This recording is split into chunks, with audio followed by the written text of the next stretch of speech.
I, Sara Zimmerman Duterte, do solemnly swear that I will faithfully and conscientiously fulfill my duties as Vice President of the Philippines. She may not like my answer.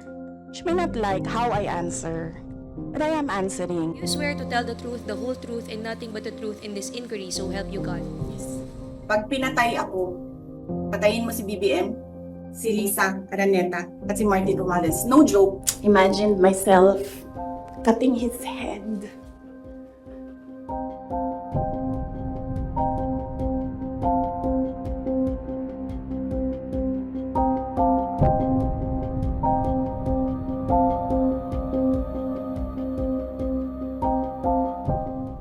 Niadtong Pebrero 5, na-impeach o napalagpot sa Ubos Balay Balaoranan o House of Representatives si Vice President Sara Duterte, human mabiripika o gipirmahan sa 215 ka mga kongresista ang mga articles of impeachment batok kaniya. Sumala sa nakalatid sa Artikulo 11 sa Konstitusyon, dili na kinahanglang magpahigayon sa impeachment hearing o pagdungog ang Kamara kung ang articles of impeachment ang aprobado o pirmado sa 1/3 nga ihap sa mga miyembro sa House of Representatives. Sa kasamtangang kinatibuk ang 306 nga miyembro sa 19th Congress, 215 o mas labaw pa sa gikinahanglan nga 102 ka mga miyembro ang mipirma sa articles of impeachment mo'y hinungdan nga diha-diha kining gipasa sa Senado. Gawas sa nauna nga 215 ka mga kongresista, dugang 25 pa ka mga magbabalaod sa Kamara ang midugang sa ihap sa pagberipika og mipirma sa impeachment complaint. Tungod niini, halos 80% na sa tibuok miyembro sa House of Representatives ang misuporta alang sa pagpalagpot sa pwesto ni VP Sara. Ngano kaha nga na-impeach si VP Sara? Unsang mga rason ug bugat nga hinungdan ang nakalatid sa verified complaint o reklamo pagpalagpot kaniya sa pwesto. Sa dihang nanumpa isip ikaduhang Pangulo sa Nasod ni adtong July 1, 2022, misaad ang Vice Presidente sa Katawhang Pilipino ug sa Nasod nga puy-an, protektahan ug ipatuman ang konstitusyon sumala sa nakalatid sa balaod. Apan sulod sa tulo ka tuig niya sa pangatungdanan, balik-balik nga gilapas ni VP Sara ang iyang gipanumpaan sa katungdanan. Mao'y hinungdan nga na-impeach siya base niining mosunod nga mga bugat nga mga basehan. Tataw nga paglapas sa konstitusyon, pagluib sa pagsalig sa publiko, pagpangawkaw sa salapi ug korupsyon, ug uban pang dagkong krimen. Ang maong mga kalapasan nagpamatuod lamang nga dili siya angay sa katungdanan sa gobyerno ug igo lamang nga mapalagpot siya sa pwesto pinaagi sa impeachment. Mao kini ang 7 ka mga basehan sa impeachment nga nakalatid sa verified articles of impeachment batok sa ikaduhang Pangulo sa Nasod. Nakalatid sa Article 1 nga si VP Sara nakalapas pinaagi sa pagluib sa pagsalig sa publiko ug paglapas sa konstitusyon ug pagbuhat og bugat nga krimen atol sa iyang live press con ni adtong November 23, 2024. Huwag ka mag-alala, ma'am, sa security ko. Kasi may kinausap na ako na tao. Sinabi ko sa kanya, kapag pinatay ako, patayin mo si BBM, si Lisa Araneta, at si Martin Romales. No joke. No joke. Nagbilin na ako, ma'am. Pag namatay ako, sabi ko, huwag ka tumigil hanggang hindi mo mapatay sila.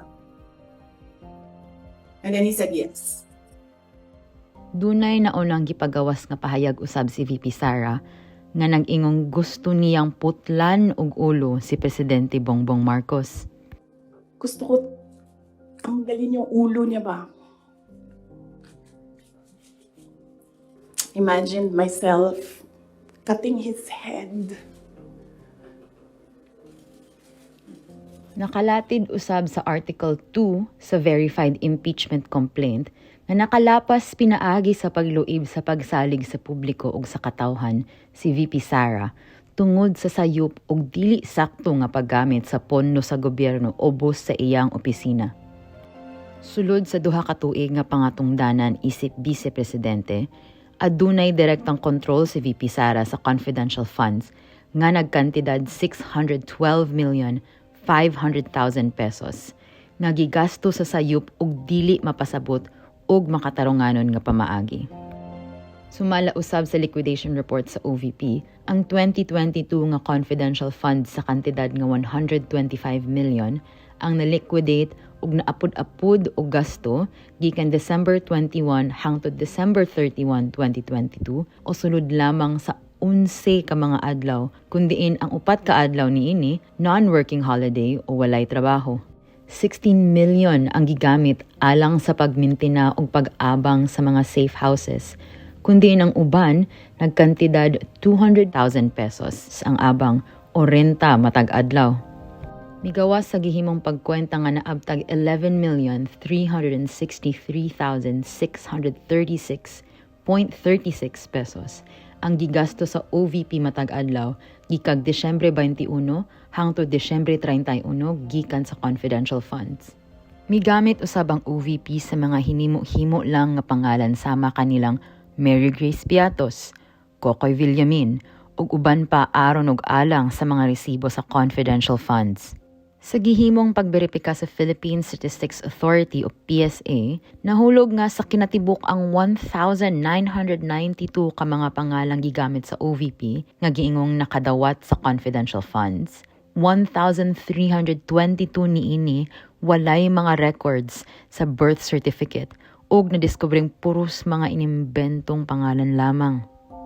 Sa Article 3 sa verified complaint alang sa impeachment, gilatid o gipasabot nga dili angayan sa pwesto sa gobyerno si VP Sara tungod sa pagpanuhol o bribery, ingon man graft and corruption. Sa pagdungog sa House Committee on Good Government and Public Accountability, giangkon mismo ni kanhi DepEd Yusek Gloria Humamel Mercado, DepEd Director Rusty Osias ug Chief Accountant Runa Catalan nga gihatagan sila ni DepEd SDO Edward Fajarda og regalong kwarta gikan kang VP Sara. Ang klaro og tataw nga pagtugot ni VP Sara sa susamang kalihukan nakalapas sa RA 3019 ug RA 6713 kalabot na sa Code of Conduct and Ethical Standards for Public Officials and Employees. Base usab sa Article 4 sa Verified Complaint for Impeachment, ang nahimong kalapasan ni VP Sara kalabot sa wala niya pagpasabot sa gipanang iyahang kabtangan, mga salapi ug pakyas nga pagbutang niini sa sulod sa iyang salen. Ang nakit-ang questionable nga pagsaka sa kinitaan ug mga kabtangan ni VP Sara, dili makatarungan alang sa usa ka opisyal sa gobyerno.